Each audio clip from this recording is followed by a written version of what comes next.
Coming up on this episode of the Wrasslin Corner, I got four main topics from this week that we are recapping. I'm talking about Jey Uso, picked as the WrestleMania opponent. I'm talking Samoa Joe's new faction. I'm talking AEW Tag Team Championship. I'm also talking Adam Copeland, Jon Moxley. It's all coming up on the Wrasslin Corner. That's $1 million picture. We are covering WWE and AEW. Well, I'm not going to say she's there yet. I would still like to see Jay White with the We will beat him with this bat right here. Yo, thanks for tuning in, guys. It's Out Fresh. It's the Wrasslin Corner, dropping these episodes. They are dropped every Friday morning, so tune into the Wrasslin Corner on the Real Fresh channel every Friday morning, very early. Check it out by at least 8 a.m. Eastern Time. This week, like I said, I've got four main topics we're going to hit on. Actually, one WWE Raw and 3 AEW Dynamite this week. I know we got some pay-per-views coming up next week or the week after that. Next week, yes, of course, that would be Elimination Chamber. So let's just get to our recap this week. Subscribe to the Real Fresh channel, guys. Alright, Royal Rumble winner, Jey Uso. If you missed kind of my take on him originally winning the Royal Rumble and becoming the number one contender, just go watch last week's episode. I won't dive too much into that because I covered it last week. I'm sorry if you're new to the show. It's just go watch that previous episode. But Jey Uso, as predicted on this show, and as I'm sure many of you could have predicted, Jey Uso officially picks Gunther as his WrestleMania opponent. And I want to know how you guys feel in the comments because I am very unimpressed by this. I'm unimpressed with Jey Uso and his three moves. I've literally spent about 45 minutes in the past week watching him yeet with the crowd. Even on Raw, they didn't want to give him that encore, but they kind of had to. There's only so much airtime I can handle of yeeting. And someone said online something like, oh, he's over, of course he's going to be a good champion. There's a difference between getting over with like a catchphrase and being championship material. Gunther is a real championship material star. Jey Uso is a wrestling entertainer, and I respect Jey Uso, what he does out there, but he's got a sloppy super kick, he's got a weak spear, and he's got a frog splash, and he's got charisma, and he's got athleticism, but that's it. There's no wrestling moves. There's no real story to his the story is he gets beat up, super kick reversal, frog splash. Yeah, there you go. There's Jey Uso. And it's sad because he's gonna win at Royal Rumble. Still tune in for my prediction show before WrestleMania. Or sorry, he's not winning Royal Rumble. He already won Royal Rumble. He's gonna win at WrestleMania against Gunther, even though he already lost to him. I'm just not a fan. Let me know what you guys think. Next up, I want to talk about Samoa Joe. He had a trios match with Katsuyori Shibata and Hook against the always dangerous, already in the ring. So that was a squash match. Samoa Joe grabbed the mic and made it official. Let me know how you guys feel. He has the new faction with Shibata and Hook, and they're going by the Opps. I'm just glad to see Samoa Joe back in action, back on TV. I'm a huge fan of Shibata.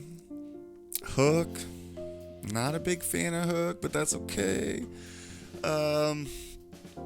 Yeah. But Samoa Joe and Shibata are awesome. I do like the Opps.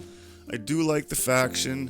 So they're going to have a storyline and a match next week with the Patriarchy, Christian Cage, his trio. So that's going to be good. I look forward to seeing more of Samoa Joe. And I think the Opps. Kind of weird to say. The Opps. Alright.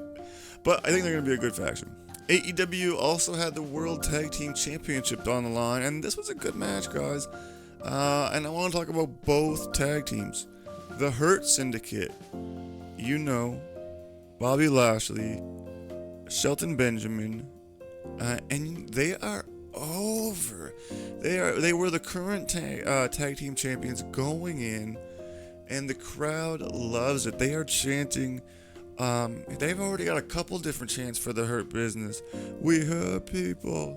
We hurt people is awesome. Spoiler alert. Spoiler alert. They did retain their championships against the Guns.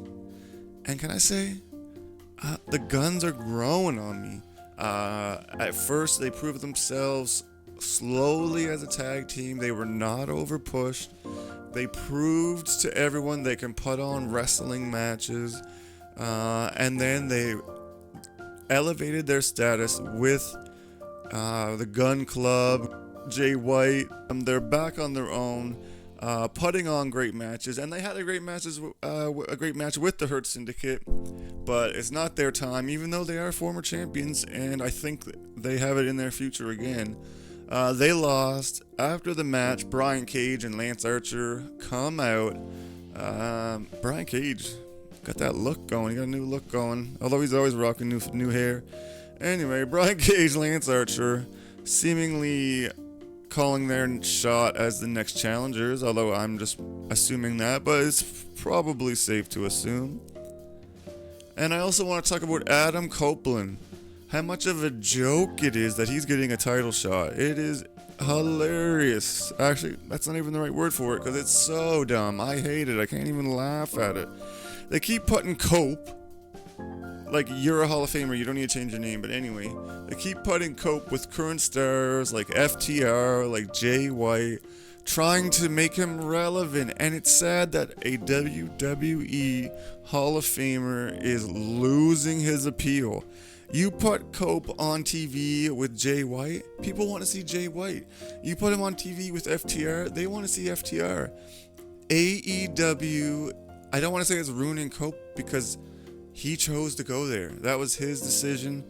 And it's funny because Christian Cage is flourishing. I always said Christian was the better star and everyone laughed at me. And this just shows with their own creative control. Maybe I was right. Well, that's my 4 topics for this week of Wrasslin Corner, guys. Like I said, I drop these every Friday morning. We love doing the pay-per-view predictions, of course, and we are going to be doing those coming up for Elimination Chamber. And AEW's got some coming up, I believe, Grand Slam and Revolution. So stay tuned for those on the Wrasslin Corner. Make sure you're subscribed. Make sure you check out my sports and wrestling writing on StadiumRant.com.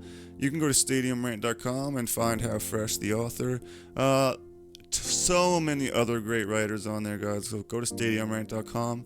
If you want to see my latest articles, they are in the description for a direct link to my personal pages.